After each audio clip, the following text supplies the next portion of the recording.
convinced that we will destroy, unfortunately, a lot of employment. Just think of self-guided cars and all the drivers losing their jobs. Let's look at the bank employees and so on. If you're left behind, you're facing something far worse, which is to be completely irrelevant. They won't even need you as a serf or as a slave. The government's first comprehensive framework on digital assets. It says the goal here is to mitigate the downside risk of a volatile industry and harness the benefits where proven. Now, the Treasury Department, Commerce, the DOJ, and the White House all contributed to this effort.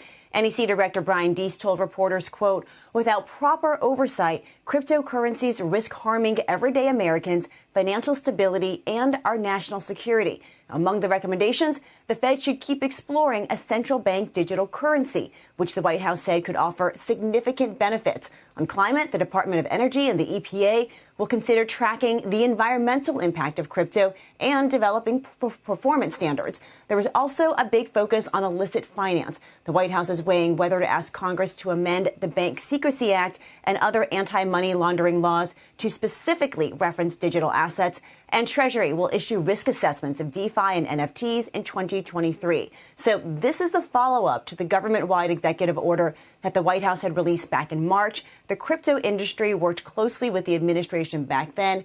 We'll see how it responds to what feels like a more skeptical tone today. Guys, you can think of today's release as the blueprint for regulation down the road. And the White House is making it clear that regulation is coming. Back over to you. Welcome to the Crypto Teacher. And you know I come back with that video just to make you think. And you heard it from the White House. Crypto risks harming the everyday American, the financial stability, and national security. And we know that keeps coming up. In the name of national security. And what is their solution? That's right, Cbdc'S, central bank digital currencies. And remember what Giancarlo and Brian Brooks stated? China has the blueprint. They want to push these Cbdc'S, so therefore they'll be able to tell you what, where, and when and how to buy. And eventually, fiat will be out the window.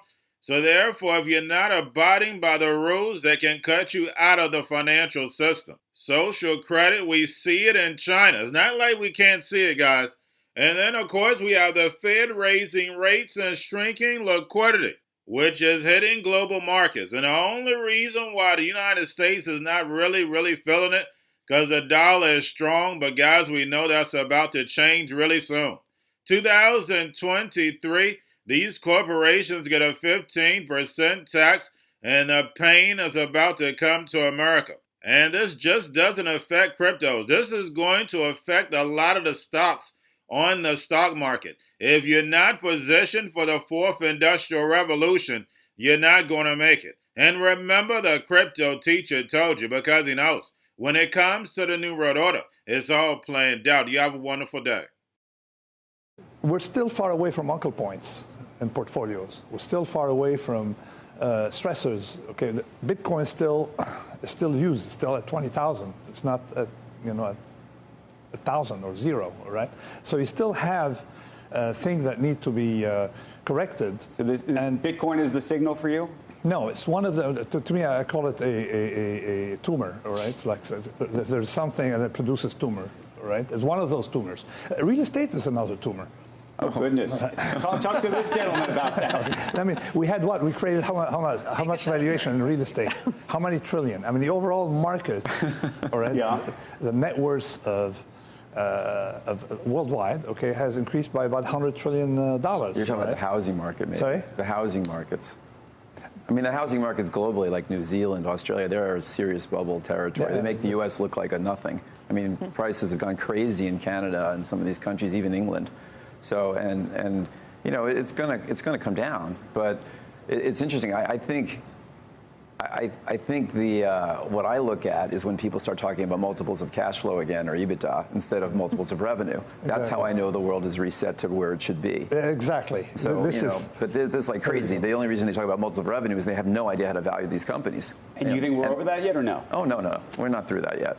There's still a lot of craziness out there. So in terms of equity markets, for both of you, actually. But but there's a lot of money dedicated to multiples of revenue. Right. You know, and some of these companies, I mean, when Facebook started or Google, they were not cash producing. I mean, some companies have paths to profitability. Others do not. They have no gross margins. And you're going to see these companies just continue to file. You know, some of them went public either regular way or in SPACs, and they're going to. It sounds like both of you, though, believe that Yeah. there's a leg down, there's not a leg up here. You may have swings up. I mean, markets, the way people have this notion that markets should behave the way they think they should behave. In fact, if you look at markets, they swing from overvalue to undervalue. Right. You have what's called fair value. Probably it's a transit stop. It's not even a stop. All right. It's like a transit point. So you will go from overvalue to undervalue to overvalue to undervalue, grossly overvalued, grossly undervalued. So I've seen things. For example, when you see a squeeze, something is hugely overvalued. Right. It ends up being hugely undervalued right after. Right. Okay.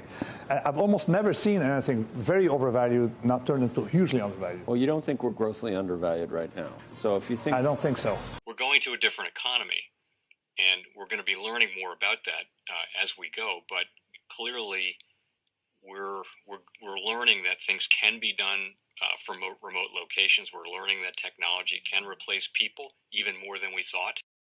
We're not going back to the same economy. We're recovering, but to a different economy, and it'll be one that is more leveraged to technology. And I worry that that is going to make it even more difficult than it was for many workers.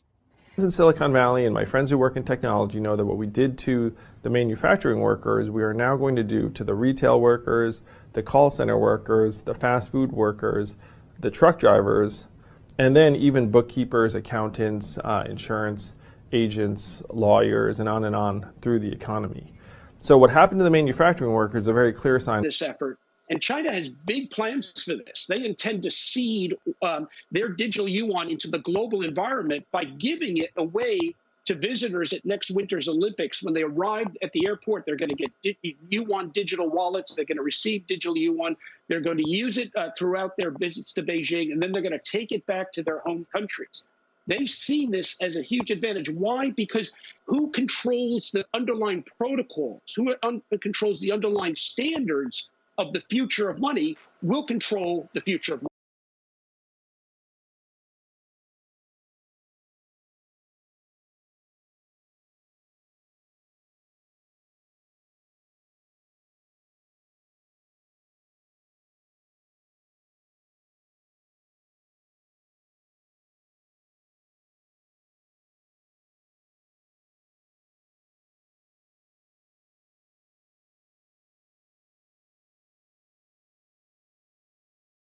Most powerful person in the world is the storyteller.